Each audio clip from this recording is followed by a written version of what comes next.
I do want to talk about something real quick with y'all, though. Something really important to me that I've noticed, because I'm in such a unique position as a content creator. I'm able to do things like throw my weight behind a political campaign. I'm able to spend time talking with local Democrats, talking with people, like, traveling to fucking New York for canvassing. Like, it occurred to me that the only reason that I'm able to do that with any level of consistency is because I'm a content creator. Speaking of content creation, I want to go ahead and show you guys this piece of fan art from Comet. Said they wanted to practice drawing with transparency, and Suris was my first choice. I hope y'all enjoy it.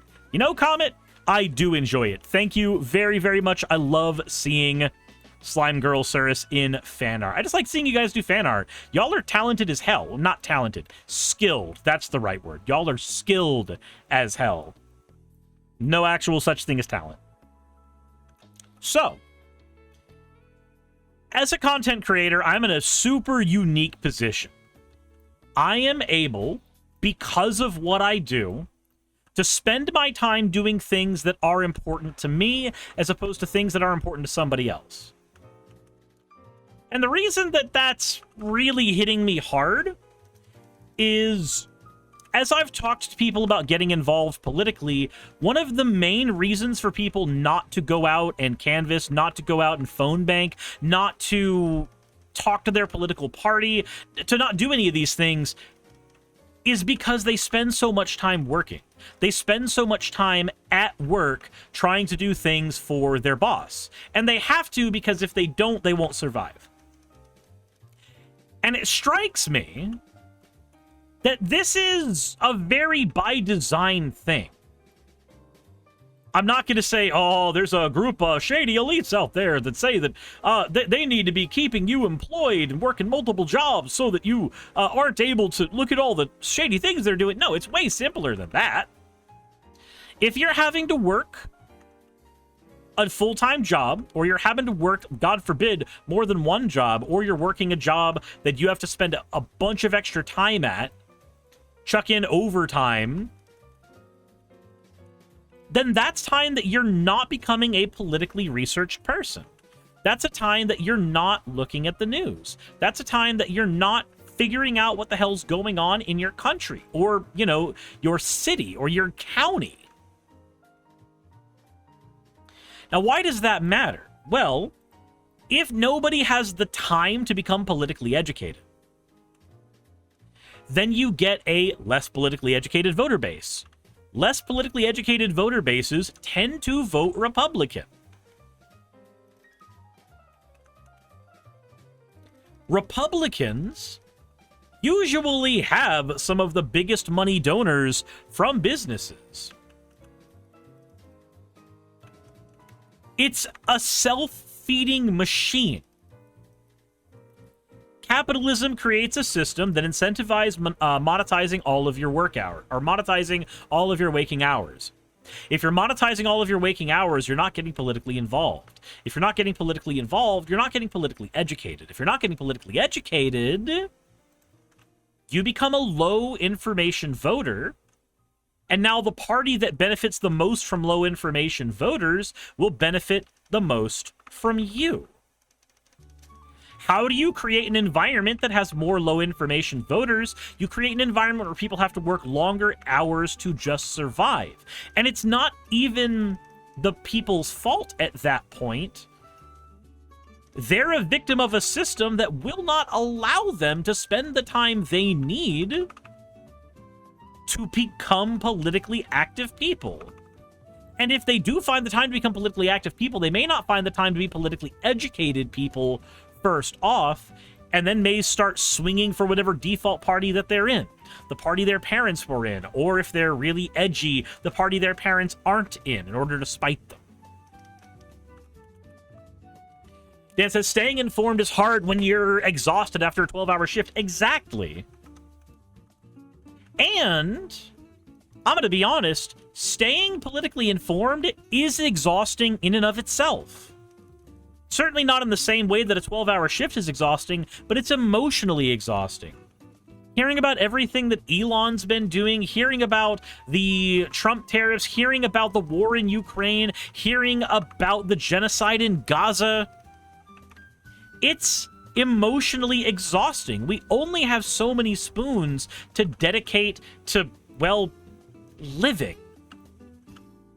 So if you can take up every hour of somebody's day, or you can make sure that the quality of the hours that they have spent in their day are completely subsumed, you get a populace that doesn't know how to vote for their own interests, and they don't have the time to learn. And then they deal with campaigns from people shaming them into not shaming them about not being politically active, about not being politically involved, when they don't have the time to. They don't have the spoons to. I've been increasingly frustrated going to my local Democratic meetings that everybody there is old. But it didn't occur to me until way later, because I guess I'm just not that observant of a person. Half the reason that those people are old isn't because older people know more about being politically active. It's because they have more time. That's the real crux of it. They have more time. They have more time to be politically active. They have more time to invest in, for many of them, the future of their kids or grandkids.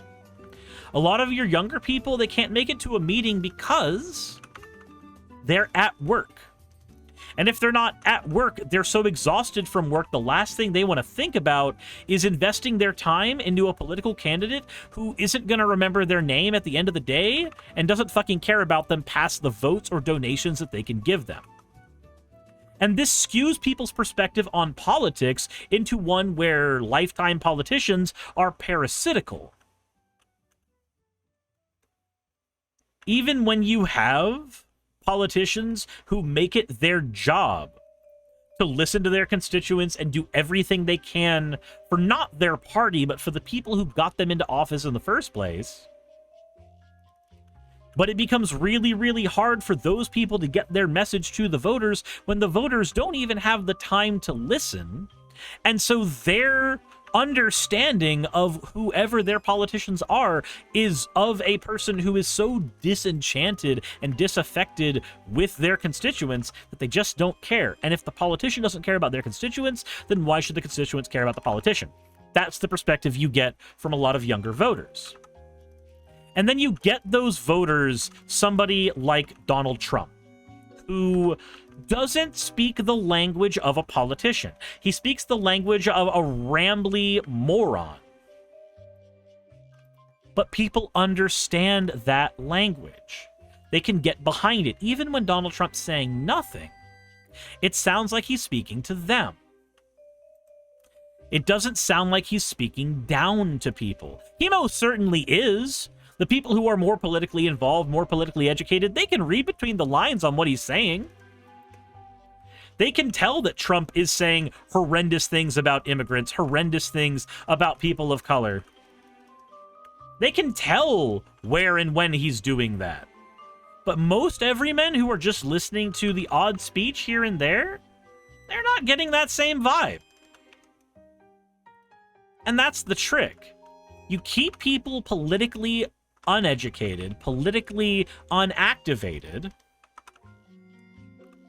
You keep the everyman thinking that you're in their corner, and you never give them the time or breathing room to learn otherwise.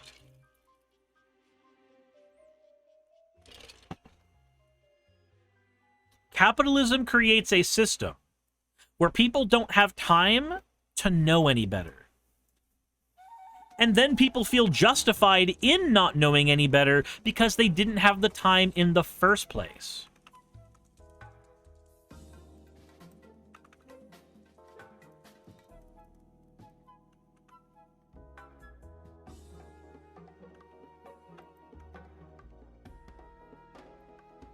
Guitar Rocker says, I supported Trump for a short period of time when I was 16, not knowing what I was supporting until I learned about what he actually believes. There's a lot of people who have similar stories. Their experience with Donald Trump, the politician, is, I voted for the memes. I voted because it was funny. I voted to piss the libs off. They didn't actually know what the fuck he was standing for. They didn't need to know what he was standing for. They didn't have time to know. They didn't have time to care. And it wasn't even truly their fault. They were part of a system that created a world where being uninformed was the default. Because people didn't have time to. And when they did, who were they listening to? They were listening to podcasters. They were listening to talk show radio hosts. They're listening to people who are charismatic and can basically sell them on the fact that their words are worth their time of day, and they can listen to them passively. Your Ben Shapiro's, your Matt Walsh's in the YouTube environment, your Tucker Carlson's in the legacy media environment, your Joe Rogan's in the podcasting environment. They'll listen to those people because they are popular, they are charismatic, and to deny that they are either of those things is to deny the power of your enemy. And if you deny the power of your enemy, you don't deserve to be involved in any kind of conflict.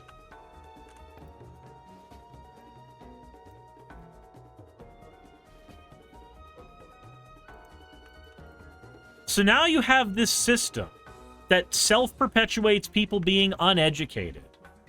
Even people who had an education leading up were part of an education system that was built to put people into factories, so it's not like they even were taught how to fact-check things in the first place. And you have people who don't have the time to verify the things that they say or the things that they believe in.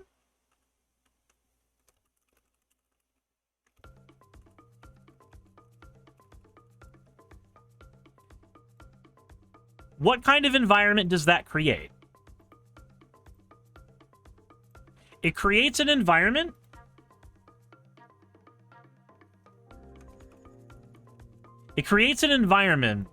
where the right wing will win more often. Where the party of money in politics, both parties are parties of money in politics, Republicans just get more of it, where the party of the most money in politics is going to be the party that wins more. And when they don't win more, they shift the Overton window further and further to the right, because the farther and farther to the right the Overton window goes, the easier it is for politicians to put forward bills that favor capitalism and its aims. Striking away your medical care, taking away your ability to protect yourself as part of a union, creating an environment where it's harder and harder to get an education. And the people with money will always have more and more opportunities than you will. Because they're the ones who are writing the rules. Because they're the ones who have bought the politicians who have the power to write the rules. You get involved in a cycle. And the worst part is, the best advice you can give somebody stuck in that cycle is, well, just get more educated. Just learn more about the system you're in.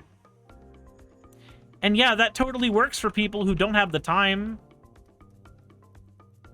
That totally works for people who are exhausted after a fucking 14-hour shift and time having to commute, because the lobby that keeps suburbs alive instead of building cities, they also have a concerted effort in making sure that politicians put forward zoning bills that work for them. And that causes your commute to work to be longer. which strips away even more of your time.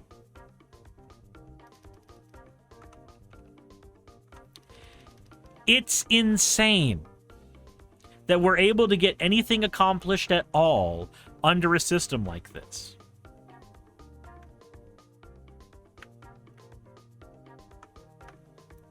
I'm glad we've been able to make any gains whatsoever, given how many things are stacked against us. And if you've come out of this system being pro-union, being pro-universal healthcare, being pro-sensible transportation, guess what? You should be patting yourself on the goddamn back. Because it is so hard to come out of this system with anything other than a perspective that boils down to taxes bad, government don't represent me good. Pat yourself on the back for being politically educated. You actually do deserve it. I'm not even lying. Hey, thanks for making it to the end of the video. I really could not do any of this without all of you. Those of you watching, and especially those of you who support me on Patreon. I wanted to go ahead and take a minute to thank all of you who do that, because with YouTube being what it is these days, I really cannot do this full time without the support from each and every one of you. Those people would be Red Joker, Purple Poundini, Jemshin, Britzkrieg, Jupe the Malignant, Michael, Ravalern, Mabbity Babbity, Astral Frontier, Tales of Atonement, Nixie Chan, Kiri Artemis, Victorian Alchemist, I'm not saying the last part of that, and you know that, Leela Ururaka, Arcton Arclacier, Kiratorian, Dren Hadamata, Jordan M, John L, Lord Bleck, Smiling Game Master, and Fireshard. Thank you so very much. But since you're here, why not go ahead and try watching another one? There should be one that's on the screen right now. And if you are a patron of mine, I wanted to go ahead and thank you again for all of your support. There is still a video you could press though, if you'd like. I would appreciate it just a little bit.